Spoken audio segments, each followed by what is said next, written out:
Hi, I'm Tatiana, a visual artist, creativity coach, and your meditation guide here at Brush and Breath. And today I want to talk about something that feels very alive in my practice right now. I want to talk about the heart, about what shapes it, what hardens it, and what has a potential to soften it again.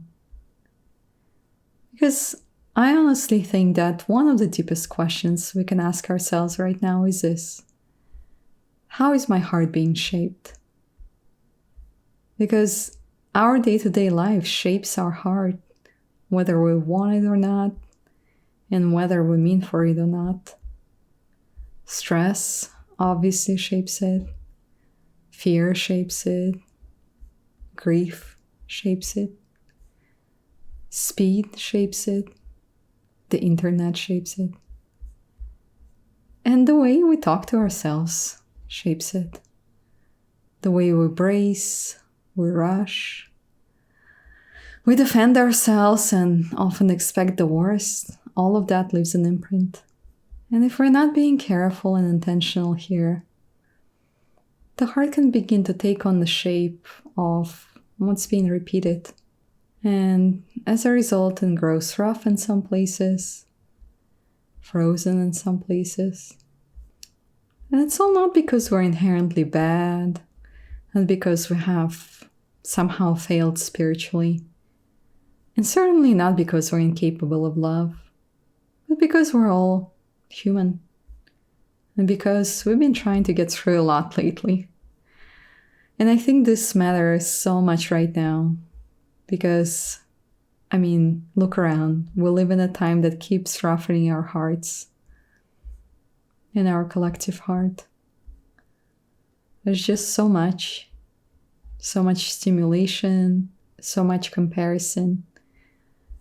And something even more subtle, like this low-grade humiliation of modern life, kind of like being marketed to constantly, sold to constantly, interrupted, measured, misunderstood, and just pushed to perform, to react, to keep up, to press another button.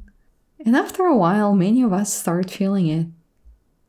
We may obviously still function and smile, and we may still, get all the things done.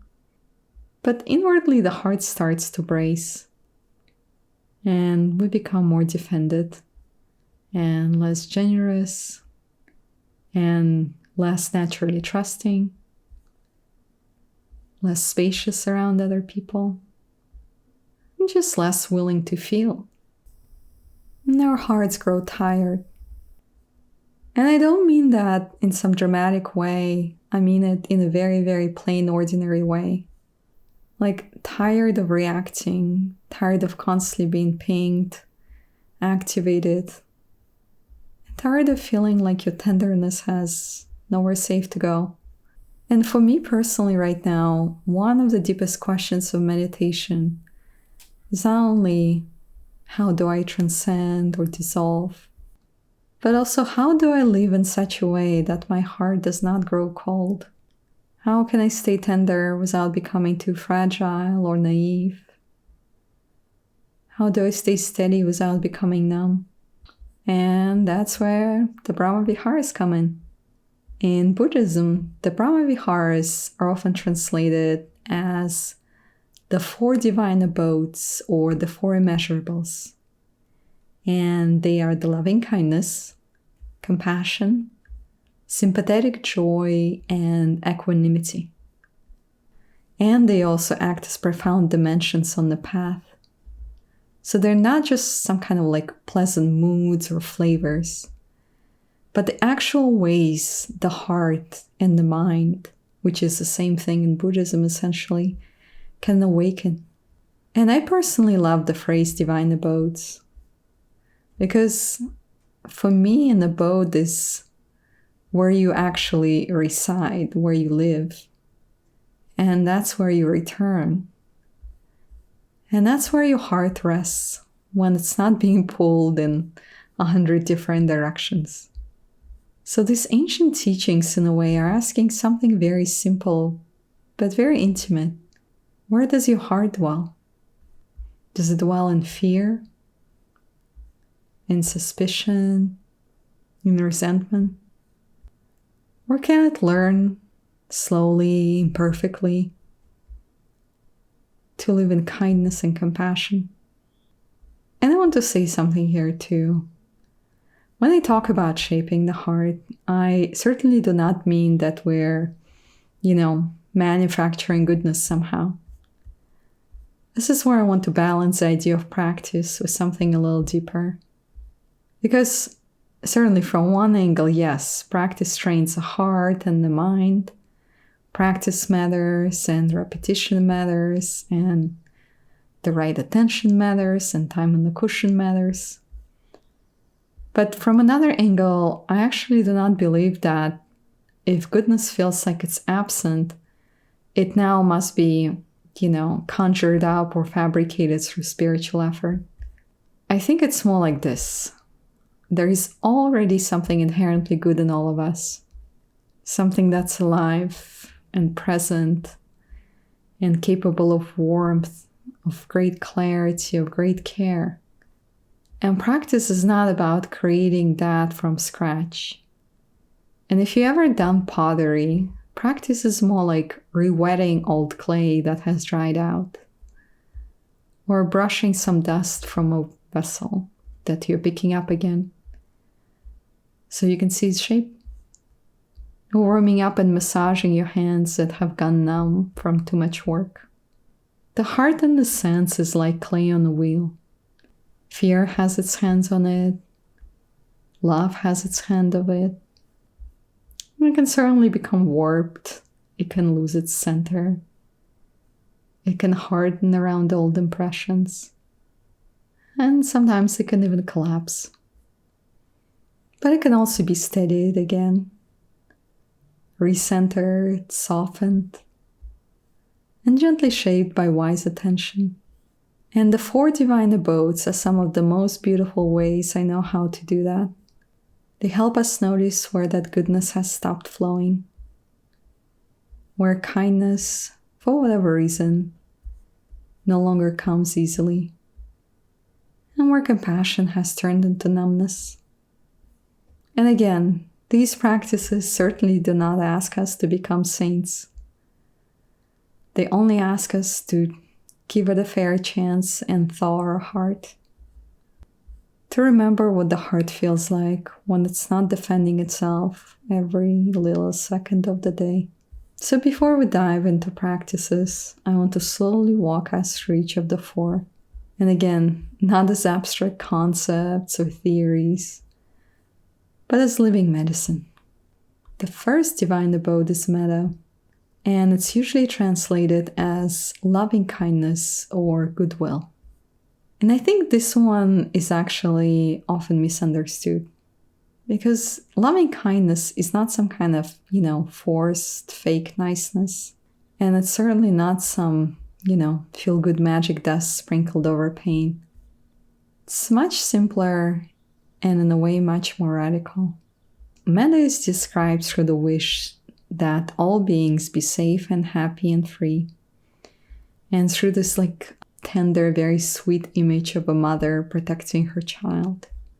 And that tenderness is what matters to me here. Loving kindness is not about, all the well wishes themselves, not about thoughts and prayers, but it's about the opening of your heart when it says, may this being be okay. May this being be safe. May this being live with ease. Because in modern life, what we constantly rehearse instead is low-grade irritation. Being slightly annoyed, slightly impatient, especially when we see that someone is slow in line, or, a coworker interrupts you, or your love interest doesn't text back right away. And because we're already overwhelmed, they stop appearing to us as human beings and start appearing to us as friction. And metta practices have capacity to interrupt that. Metta says, this person, just the way they are, they also have hopes and they also have fears. This person wants to be loved. This person also gets tired. This person wants a measure of relief, just like I do. And that's one of the reasons loving kindness often starts with ourselves, because we too are that being. Many people find that their first rough patch is not with strangers or loved ones. It's inside. It's in the way they narrate their own lives, or they speak to themselves, especially when they're tired or behind. The way they rush themselves, the way they shame themselves for having simple human needs. And so metta, in this sense, is not some spiritual trick. It's this quiet rebuilding of friendliness towards life, towards our own body and mind.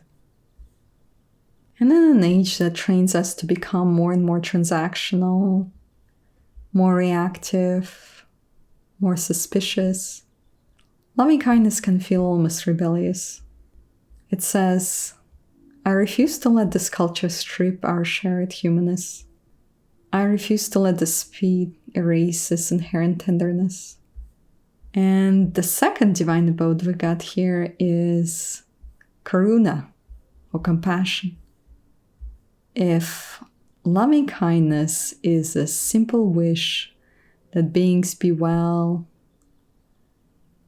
compassion is what happens when the heart encounters suffering and at the same time does not turn away.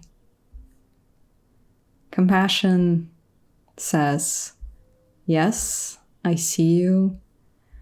I see you hurting. I see you struggling. And I'm willing to still stay closely enough. And to me, compassion is one of the most important practices of our time, because I see so many people, so many of my friends, just caught between the two extremes. Either they feel everything and get overwhelmed, or they shut down and they stop feeling much at all. So it's either collapse or numbness. It's flooding or avoidance. And compassion is completely different. It's not drowning in someone's emotions and taking on their energy. It's not taking on every problem of the world until you disappear and just collapse. But it's also not cold distance. It's the heart's capacity to remain tender in the presence of discomfort. And it could be your own pain, could be someone else's pain, could even be a larger pain, let's say inside systems, inside families. And I think compassion becomes especially real when we begin to notice the places where our own heart has frozen, and the places where tenderness began to feel too expensive, and the places where maybe at some point we'll learn that to stay open was to get hurt. So we closed. And that's where compassion begins. Not by scolding yourself or other people, not by trying to break it open violently. It's simply sitting, fully present with it. And then slowly, from there on, compassion begins to widen. And we actually start seeing that many of the people around us are also functioning from these defendant places. Many difficult people we encounter are not, evil in some cartoonish way. They're often simply frightened or defended or conditioned. And again, this certainly does not mean that we excuse harm or bad behavior. It doesn't mean that we abandon discernment and good judgment. But it does mean that we reorient ourselves a little bit around suffering. Compassion whispers, whatever that is, this too is a part of being human. This too belongs here. And that really matters, if you ask me right now, because many people are simply exhausted emotionally, and they're tired of carrying that pain alone, not knowing what to do with it. And again, compassion certainly does not solve everything, but it does keep the heart from becoming shut down, especially when it's in response to enormous suffering.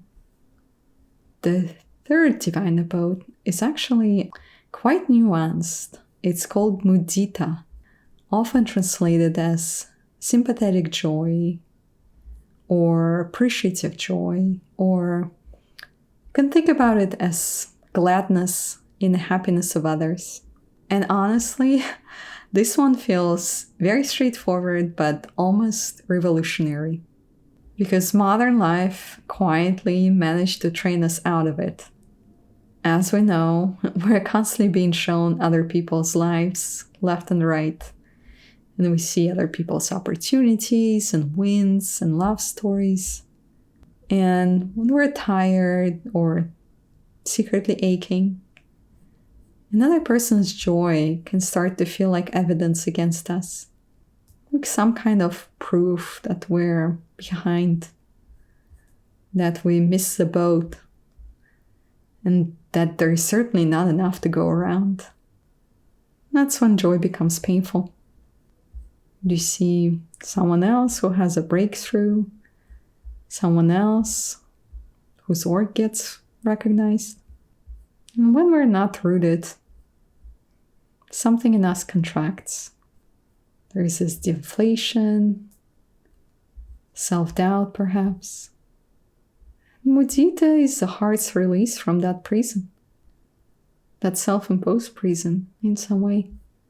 And what it says is that your joy is not my diminishment, that your blessing does not cancel mine.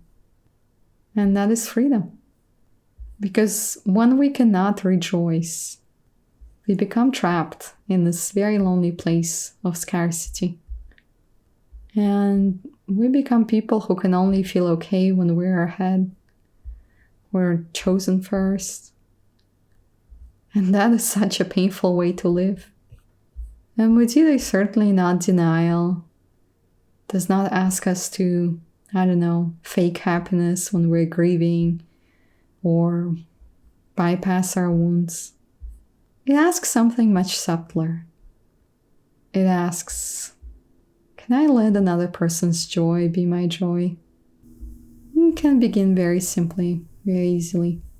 Maybe you see a child delighting in something, or your grandparents got some good news, or you randomly hear someone laughing contagiously in the next room. Instead of shrinking or questioning, we practice opening.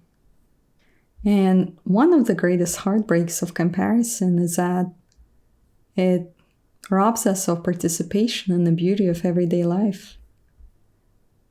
And mudita gives that back. It says, let yourself be gladdened. Let someone else's brightness remind you what's possible.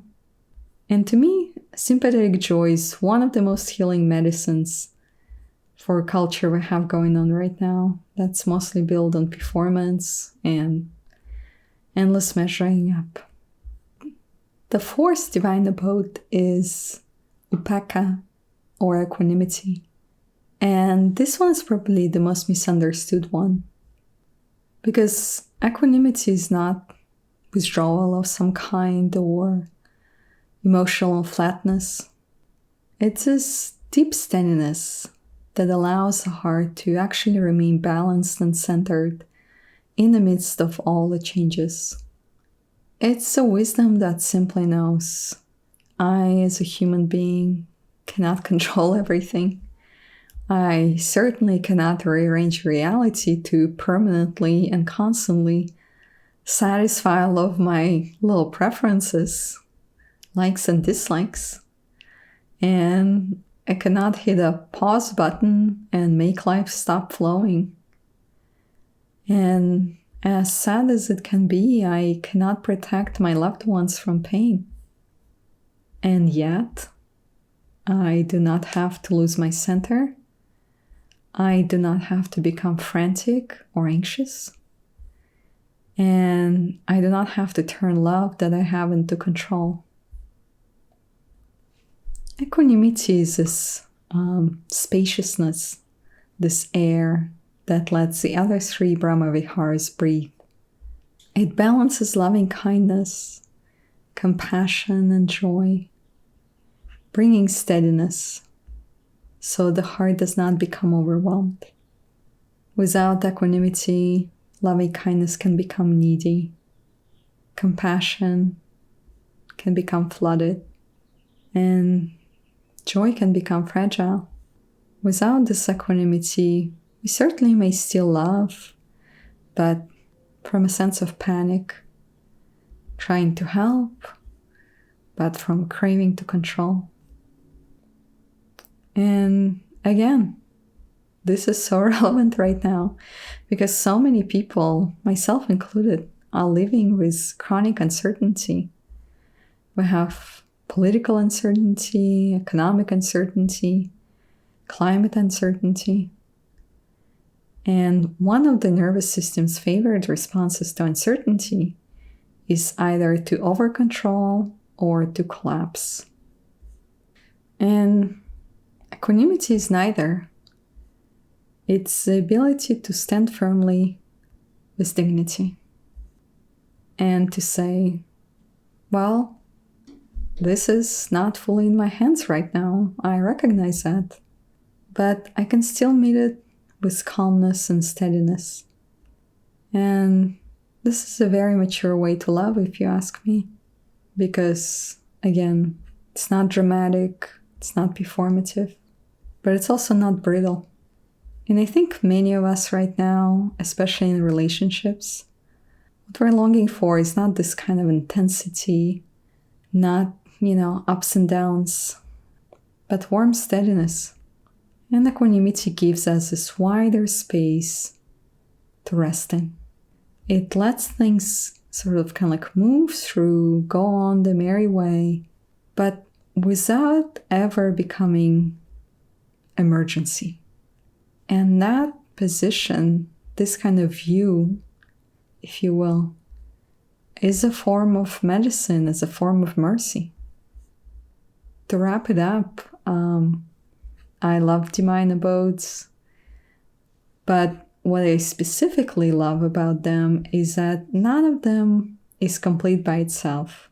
You can certainly practice them, on their own, but they kind of like protect each other and balance each other. So, for example, loving without equanimity can become overreaching, or compassion without joy can become kind of heavy. Or on the other hand, joy without compassion can become shallow. Or equanimity without any of the previous three can become cold and distant. But together, they can form something beautiful. You can witness a heart that can stay open without becoming naive.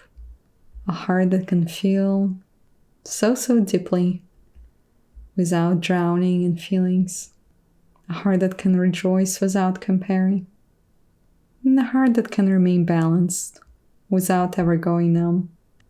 And that to me is what a mature spiritual life begins to feel like. It's not more impressive, but it's more inhabitable. It's not more righteous. It's more human. And it's certainly not less vulnerable, but it does feel more trustworthy. You might ask,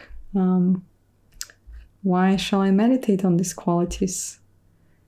Why not just admire them, learn about them?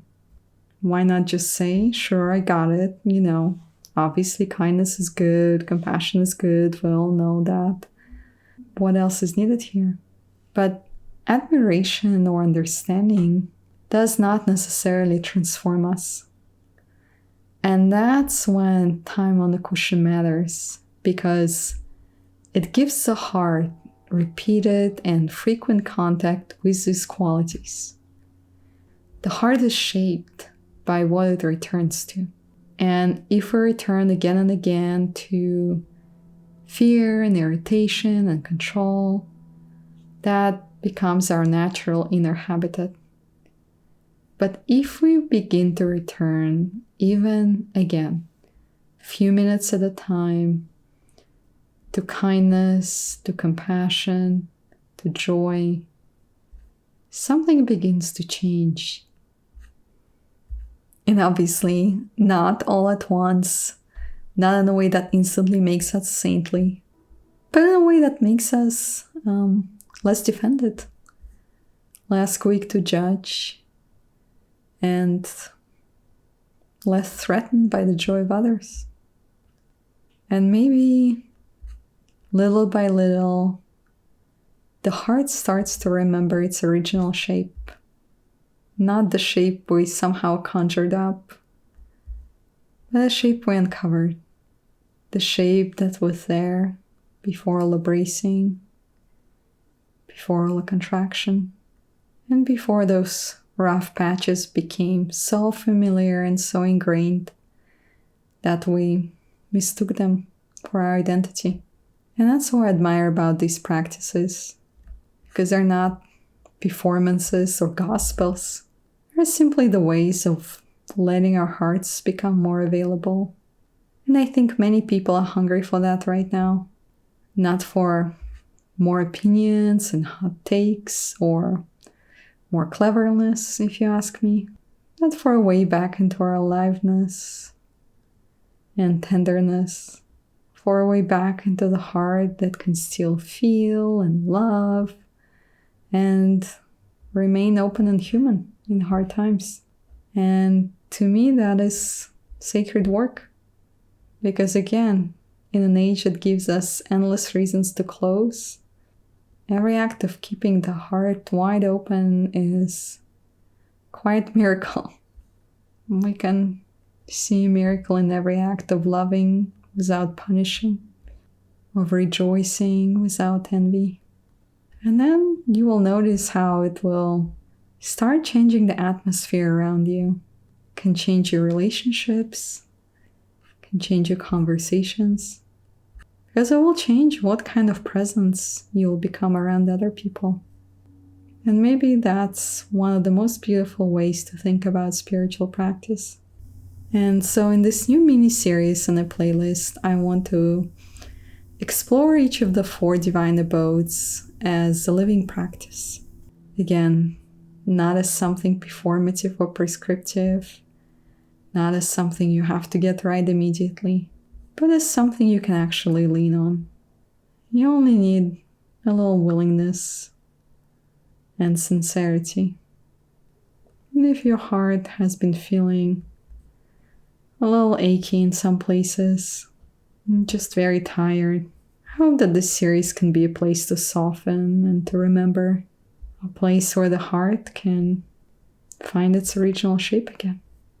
So I know that's already been a long episode, and thank you for being here. If this speaks to you, you can subscribe and stay with me for the full series next week. And if you know someone whose heart feels weary right now, you might send this to them. And I'm very glad you're here.